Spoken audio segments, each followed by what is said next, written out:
So it appears that a state of play has been announced for June 4th, and we're going to be getting some news and updates on must-play games coming to the PS5. The show is going to highlight a selection of great games from creators across the globe, and it's going to be a 40-minute plus show. And this is happening on June 4th, 2025, tomorrow at the time of this video. And the times will be on screen: 2 p.m. Pacific Standard Time, 5 p.m. Eastern Standard Time. And getting into this video, guys, I think the chances of Resident Evil 9 being announced are more higher than ever. I think it's very imminent because the fact that we also have Summer Games Fest happening this week, I think on June 6th, and Capcom is a verified host. Now, they have a bunch of games that they could probably announce or probably showcase. I think Monster Hunter Wilds is something that I think that they're probably going to show off. Another one that I did see is Pragmata. I think that's how you pronounce it, but they haven't talked about that in quite a while. I think that game was rebooted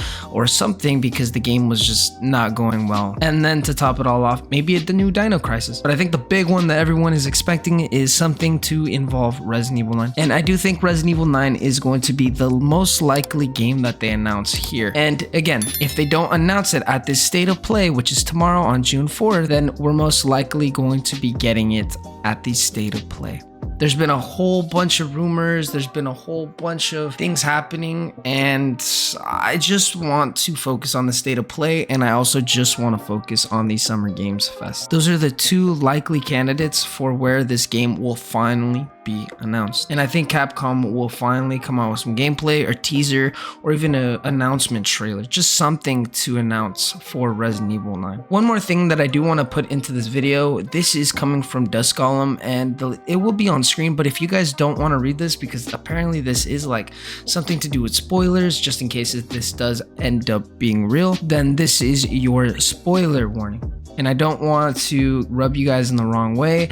These are all the leaks that he has said summarized. I wanted to come on here and also say what he has said. So again, this is a summary of everything Dusk Golem has claimed over Resident Evil 9 over the years. So various rumors over the years, like the Native American Wendigo Blood Moon rumor or the Jill Hospital Goatman rumor, are still complete bullcrap. RE9 started development in 2017 after initial sales of RE7 failed to meet its sales goal. Greenlit as the opposite of RE7, it started development as RE8 rather than RE9, knocking a direct sequel to RE7 that had started development in 2016, titled Village, to be sidelined for a time. And remember, Dusk Golem was completely correct about Resident Evil 8. He announced it and teased it and also leaked it months before its reveal. But Capcom didn't want a huge release gap between RE7 and RE8, so ultimately it became RE9 rather than RE8 in 2019 or so. The scrapped original version of RE9 was an open world co-op game set on a fictional Singapore island. The final game I've heard is not set in Singapore. Jill Valentine was the co-op partner in this initial version of RE9, but she plays no major role in the final game. The final game is not co-op, it's single player. This version of RE9 was scrapped in 2020, 2021, somewhere around Village's marketing cycle after the release of RE3 Remake. Leon is still the main character of Resident Evil 9. This is viewed as the conclusion of his trilogy, carrying over character stuff from RE2 and RE4 that are still in the general gamer's public conscious. RE9 will be third person. RE9 will not play just like other Resident Evil games or remakes. It is a reinvention of the series, once again looking back at the series' roots to evolve ideas from the original Resident Evil 1, but in different ways than Resident Evil 7 did. It's being made as a substantial evolution of the Resident Evil formula, a really ambitious project which has reanalyzed the series' core elements. It is using the RE engine tech advancements that were made for Dragon's Dogma 2, which are also used in Monster Hunter Wilds. Despite starting as an open world game, the final game I've heard isn't open world, at least not any more than other Resident Evil games. There's still big areas, but it's not a sandbox. Resident Evil 9 will only have one campaign. Leon is not the only playable character, but he is the main character. Resident Evil 9 is a really ambitious game.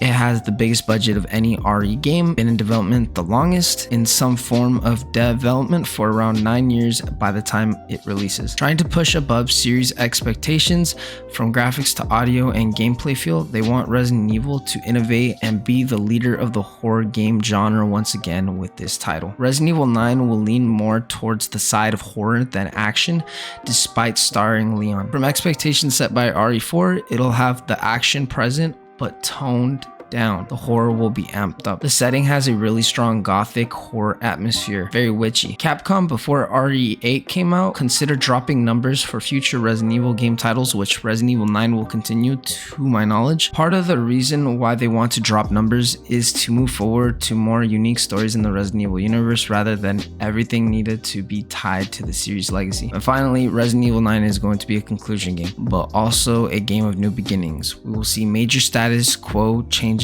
within the universe. It's also being treated as the end of the story, which started with Resident Evil 1 or RE0 timeline wise, opening the series up for different kinds of horror stories. Sorry if I did butcher anything. I apologize for anything I mispronounced.